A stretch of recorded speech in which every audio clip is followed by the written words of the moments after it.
రాష్ట్ర రాజధానిలో అమరావతి వేదిక విజయవాడ నడిబొడ్డులో నేనున్నా మీకోసం, కుటుంబాల కోసం, సోదరుల కోసం అని కష్టాలకి అండదండలుగా నిలుస్తూ మా యొక్క కష్టాలని వినే ప్రక్రియలో మా సోదరులు శాసనసభ్యులు ఉన్నారు.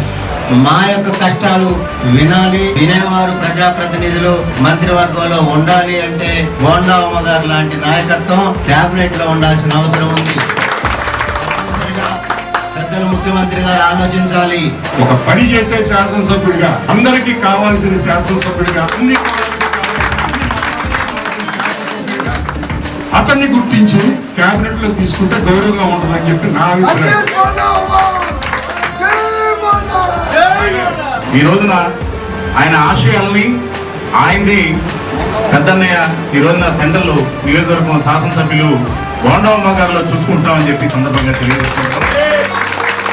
అలాగే ఆయన్ని సజీవంగా అయిపోతున్నప్పటికీ ఈ రోజున ఆయన ఆశయాల్ని, ఆయన్ని పెద్దన్నయ్య ఈ రోజున సెంట్రల్ నియోజకవర్గం శాసనసభ్యులు బోండా ఉమ్మ గారిలో చూసుకుంటామని చెప్పి సందర్భంగా తెలియజేసుకుంటూ ఈ రోజున మమ్మల్ని అందరం కూడా హక్కులు చేర్చుకున్నటువంటి బోండా ఉమ్మ అన్నయ్య గారికి కూడా ధన్యవాదాలు తెలుపుకుంటూ, వంగవీటి మోహన్ రంగ గారి ఆశయాల్ని ముందుకు తీసుకెళ్ళడానికి మా దళితులందరూ కూడా భుజాలు వేసుకుంటామని చెప్పి ఈ సందర్భంగా తెలియజేసుకుంటాం.